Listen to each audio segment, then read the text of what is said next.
It is Friday, April 8th, 2022. This is Baseball Today. It is presented to you by Muggsy Jeans. I'll tell you why I love those babies coming up in just a second.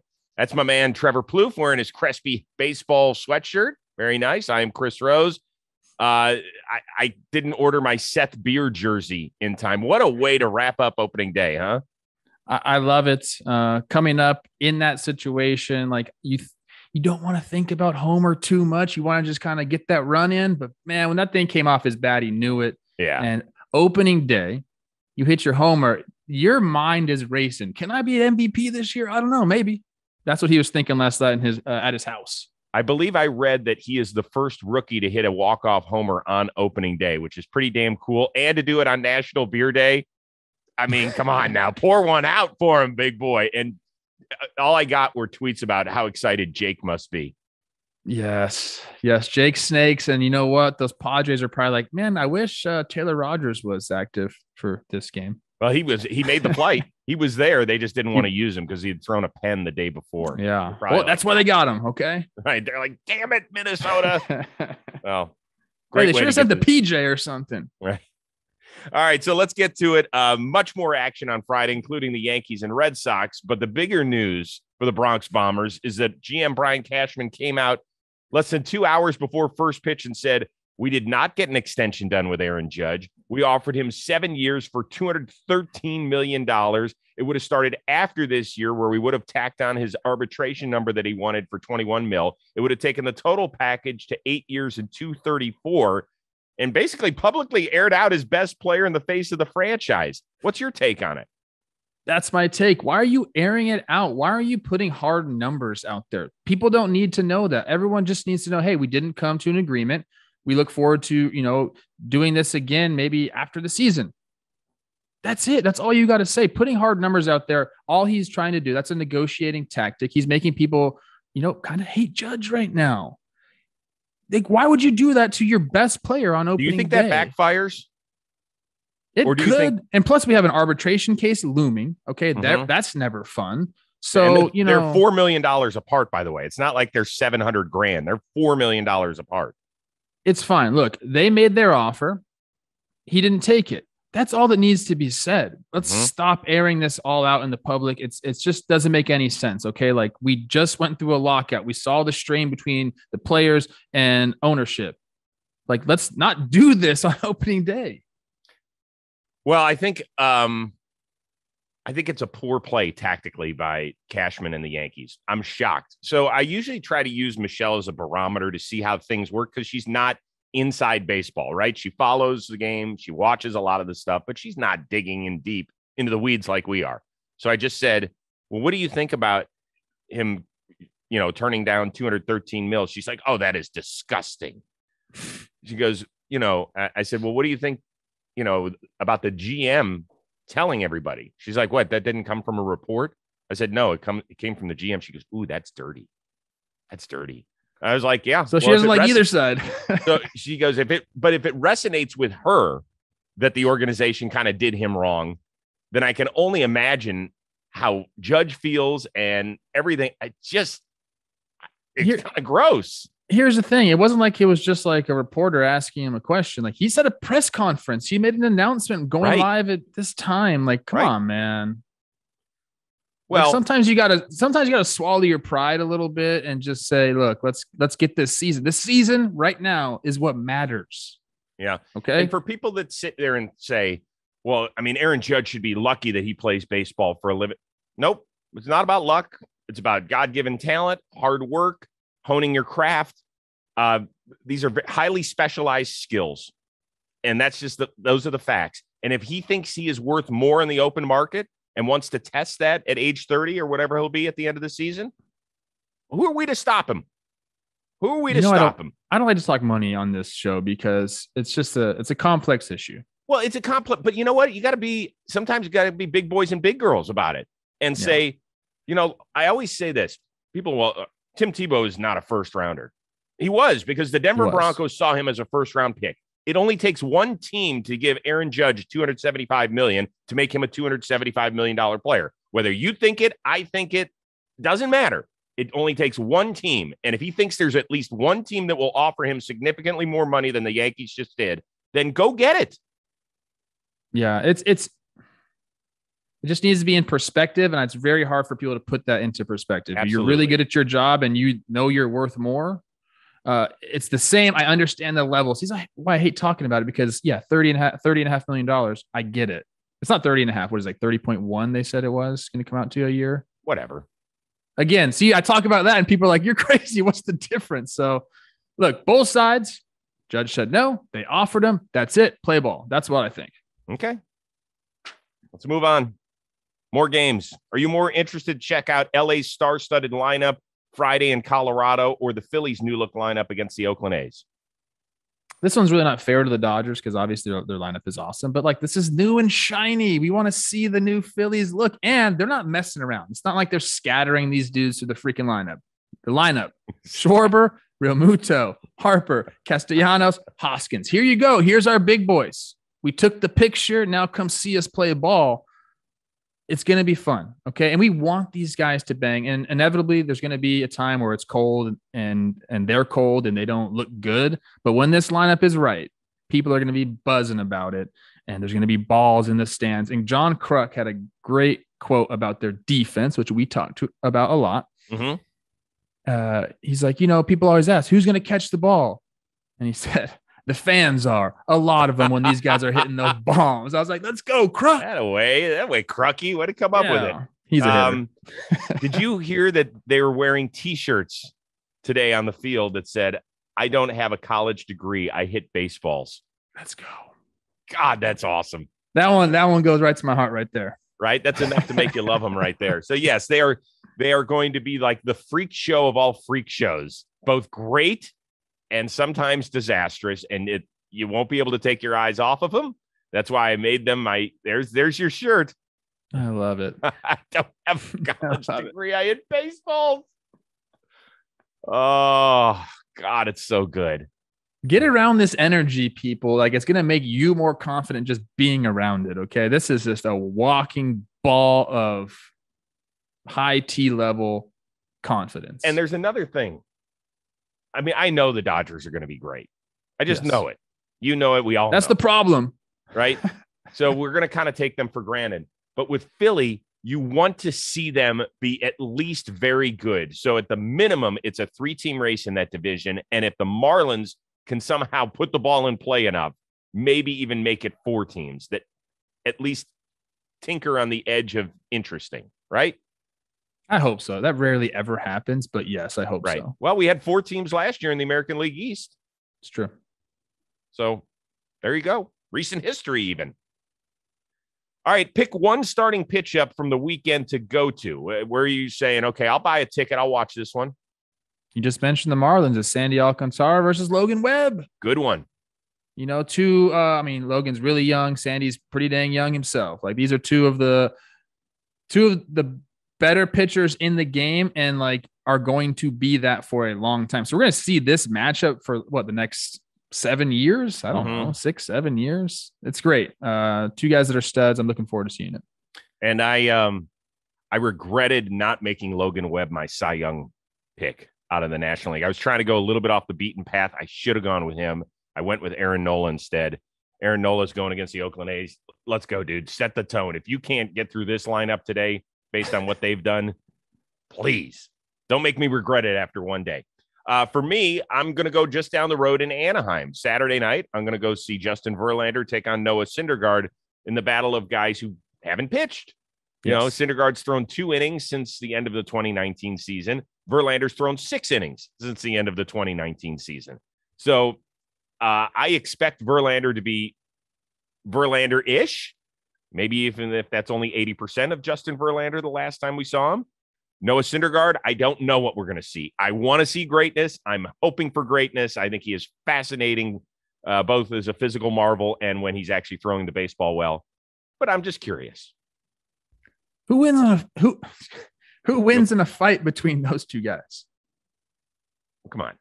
6'5", 235 for JV. Now, what is Noah? Oh, I know Noah always takes his shirt off and stuff. 6'8". He's 6'6", 242. He's got 1 inch and 7 pounds on him. Where I have a Thor bobblehead somewhere. I think JV's sneaky, like maybe doing jujitsu or something.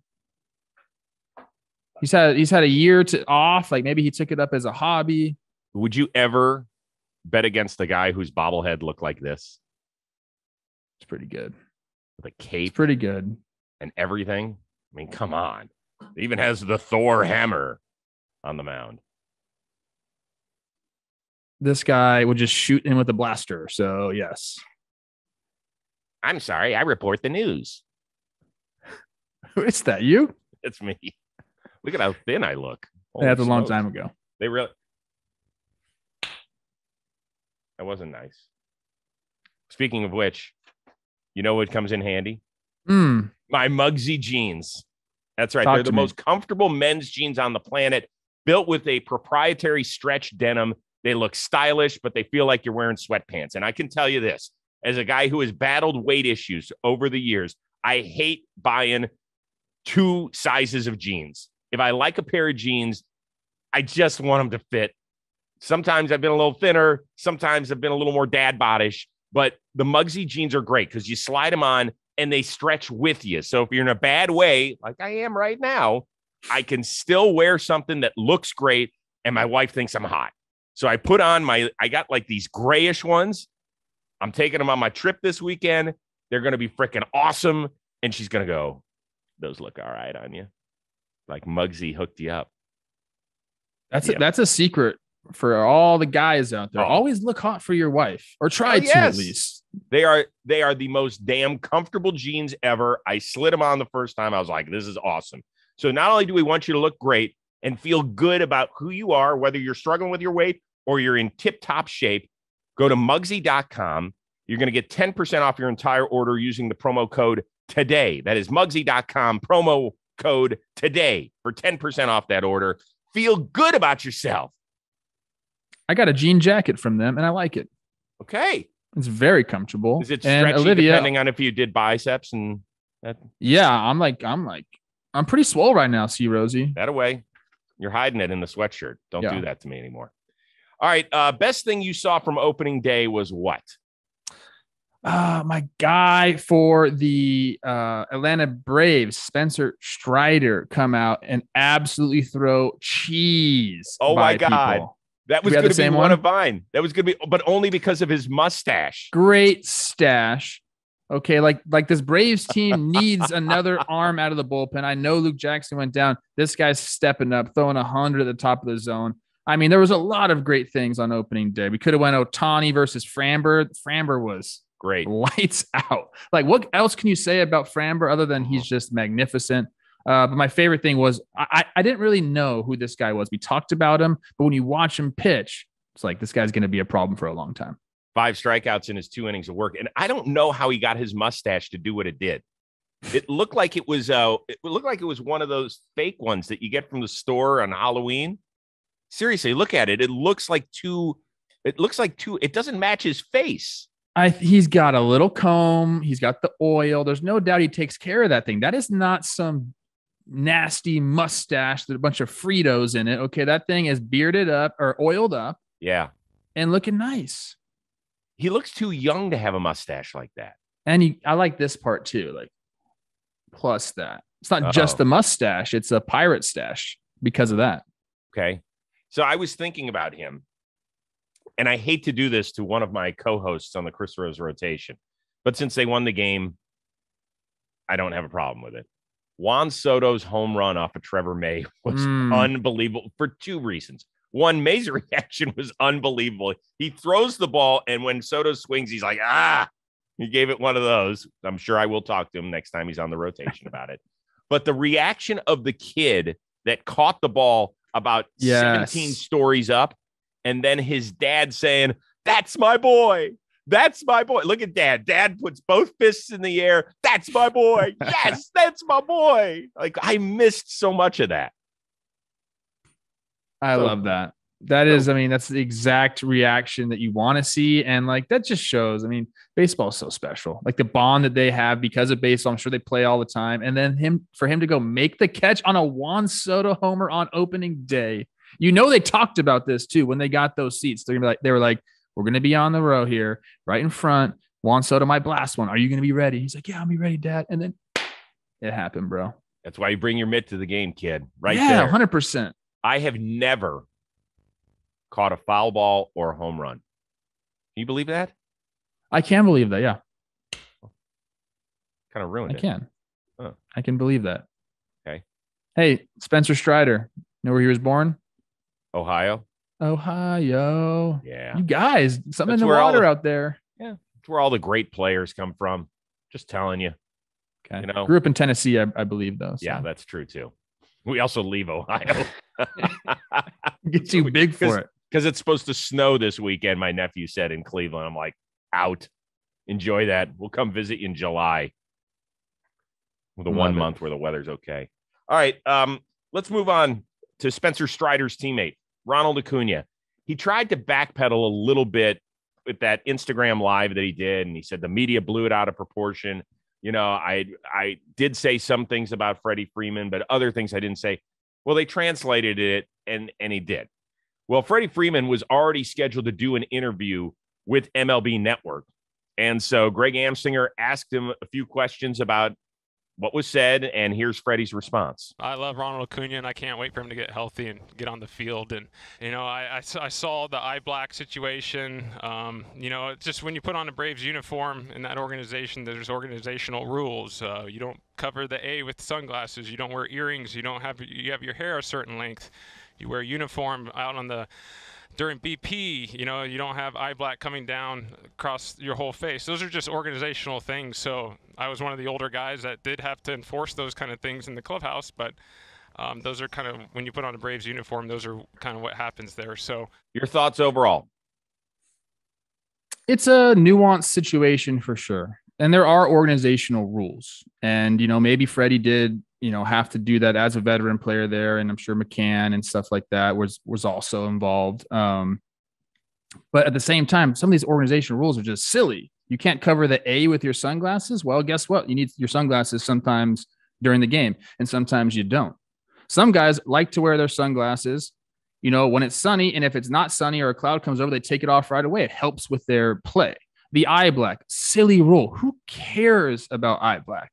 So, like, I get where Acuna's coming from too. He comes from, you know, a different country where things are done differently. He's coming from somewhere that doesn't see the eye black as like anything other than like him putting it on for fun, mostly because if it's down there, what is it? It doesn't help you any differently than it's right here. It's just fun. He's being himself, and that's totally acceptable where he's from. But then you come over to the Braves organization, and there's these organizational guidelines. So, I wish Acuna, these are things that probably need to be said in private and not on IG Live. I'll say that. Mm-hmm.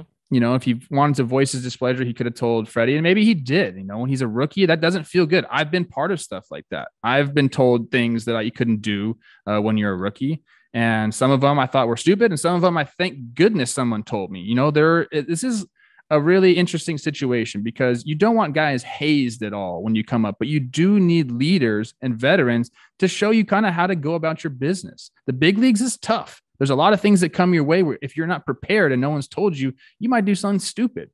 You know, there are just things that you need to be taught. So like, I understand Freddie, his perspective on that.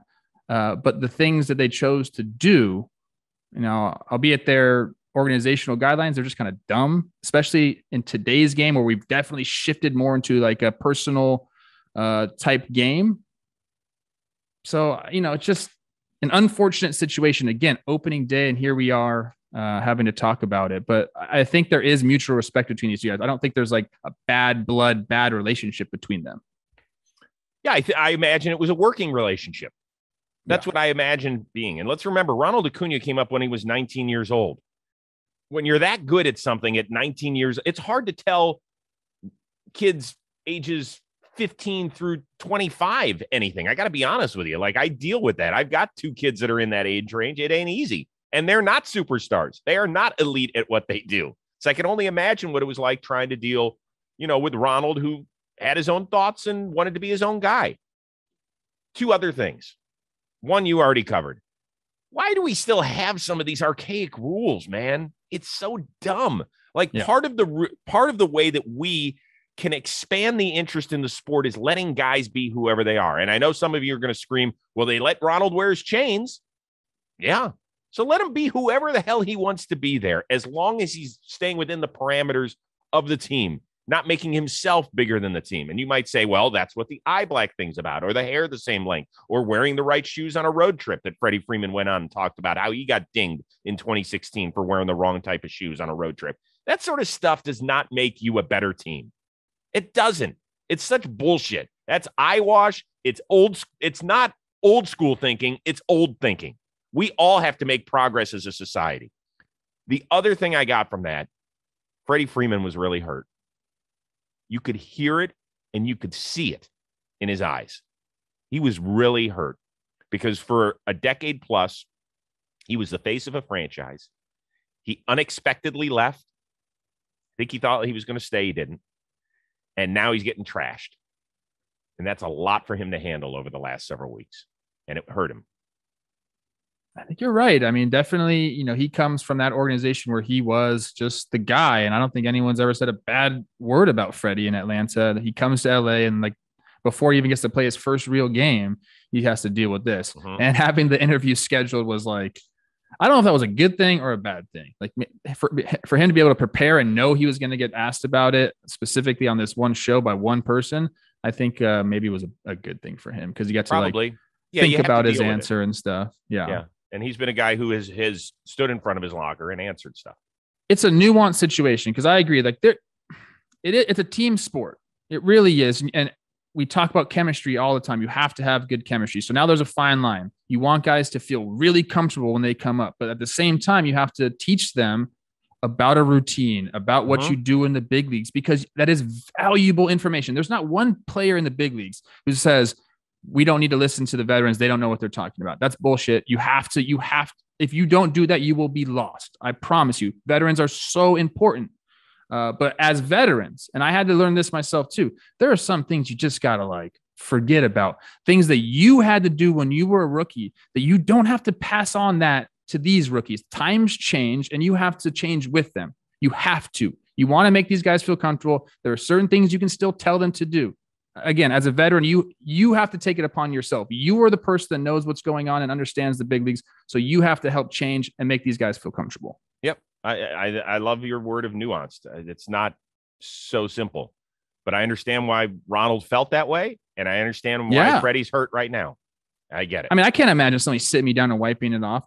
That's embarrassing. That is, it makes you feel inferior. I get it. So that sort of stuff, you don't got to do that. You could just, that's my opinion. Yeah. Well, you probably could have handled it better. Probably could have pulled him aside. Hey, listen, just to let you know, it's not exactly the way we do things around here. Whether you think it's right, I think it's right, doesn't matter. It's just the way we're doing things. And as long as we're all doing it together, but I guarantee you some old head is going to come out today and say something stupid about it. It happens all the time. Yeah. Baseball today is also presented to you by our good friends over at Manscaped. Baseball season is underway, so we've got all the freshly cut grass. Everything is manicured on the baseball diamond. Why don't you manicure yourself south of the equator? Go take care of business. They got the Lawnmower 4.0 trimmer. It is as hyped as it's the Mike Trout of trimmers, right? It can do everything. Clean yourself. Go get yourself taken care of. Thank you. Don't forget about the Weed Whacker. That's the nose and ear hair trimmer and gets in there, cleans it up. Plouffe, thankfully, doesn't have an issue. Rose, a lot of issues. So I got to use that thing. Comes in handy. Also have the Crop Preserver. It's the anti-chafing ball deodorant and moisturizer. The Crop Reviver. It's the spray-on toner for your balls. Believe me, you want to have yourself feeling clean. Weather's getting better. You might be going out having a good time. Let's go. Take care of yourself. Most importantly, Manscaped has actually teamed up with the Cancer Society because it is Testicular Cancer Awareness Month. And did you know that this is the most common form of cancer in men ages 15 to 35? So they have a new initiative. It's called We Save Balls Initiative. You got to check yourself regularly. If you feel something weird down there, go see your doctor. The life you save might be your own. So this is all brought to you by Manscaped. Go to manscaped.com. Use code word baseball today, 20% off and free shipping. That's at manscaped.com. All right, before we get out of here for the day, let's give Joey Votto some credit, man. Yeah. He just continues to break out of his shell, joined social media, has done some amazing TikToks, some amazing IG videos out there. And then on opening night at the home of the defending World Series champs, he wore a mic on the field with an earpiece so he could talk to Carl Ravitch and the guys in the ESPN booth. Hey, Ozzy, what do you think about me getting a diamond tooth? Go for it. Okay, there we go. Go for it. Go for it. Okay. Why not? You want to get it for real? Yeah, why not? Get it. Why not? Okay, all right, there you go. He was great last night. So are you more interested in hearing Votto mic'd up like once a week or be part of his social media team that devises his little skits? Oh, I don't want to devise any skits. I knew you were going to show that. He deleted that. All right. Okay.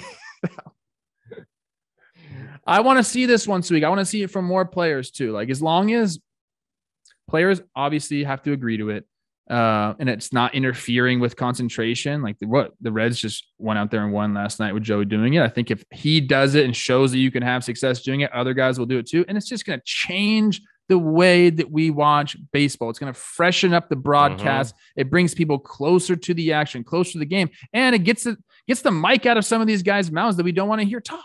That's my favorite part. I'm not saying that game specifically. I'm just saying there are guys I don't want to hear talk. I'd rather listen to Joey Votto or whoever wear the mic and talk about the game, because guess what? They are literally in the game, and you can't get any closer than that.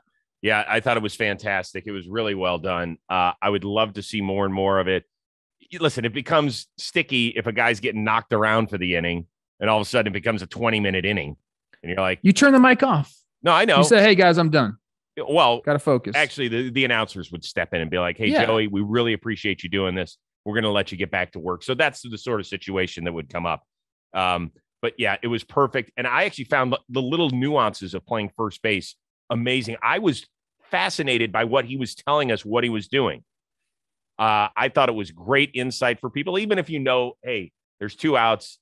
We got a full count. I'm going to play behind Ozzy. But I loved hearing him tell his pitcher that, hey, behind. And all the little stuff takes us down to a perspective we're just not privy to as fans. Yeah, and I like that you noticed that. I tell people all the time, first base isn't that easy of a position. Like, there's a lot of responsibilities. You're lining up different places all the time. So Joey demonstrated that very well last night. And I love the last thing he said is, at 8, he talked about how Brady and Rodgers and LeBron are still excelling in their late 30s or even 40s. He said, I don't want to be a DH. That's not what I want to be. I want to be a first baseman. He takes it very seriously. So he would stop himself before every pitch. Boom, boom. He's ready. Like, it was like he flipped a switch and went from Joey Votto TV guyer to Joey Votto first baseman, which I thought was pretty cool. Well, he better, Chris. I'm going to say this right now. He better. I know, but I'm just saying with the ease with which he did it. Yeah. It was pretty impressive. I just have to tell you that. What do you have on John Boy? You know what? C Rose, this is our last ever half-hour edition of Baseball Today. Next week, we start up a whole hour long every single day. So that's coming out. And then this is the last week of only 2 Talking Baseball week. Next week, we're going to 3, the series recap plus a Wednesday fun episode. So things are about to get crazy. But this weekend, nothing, man. I'm going to watch a bunch of ball. I got a Little League game, all that good stuff. What about you? The Austin Hedges is out. He is our newest member of the Chris Rose rotation. He is hilarious. He's all over the place, which is a great, great thing. So make sure you consume that. Just taped Stephen Brault yesterday. He gives you a health update. He is with the Cubs, and he was fantastic as always. So that'll be coming out on Monday. And I will not be with you on Monday. It'll be Pete Moyland. I'm going on a little vacation with my bride. I got to go to the airport. We've heard about this vacation. You are jazzed about this vacation. And rightfully so. Hell yeah. I've got to go take care of my Manscaped. So with all that being said, a special shout out to our producer extraordinaire, the one and only Robbie Scirocco. That is Trevor Plouffe. I am Chris Rose. We will see you Monday on Baseball Today.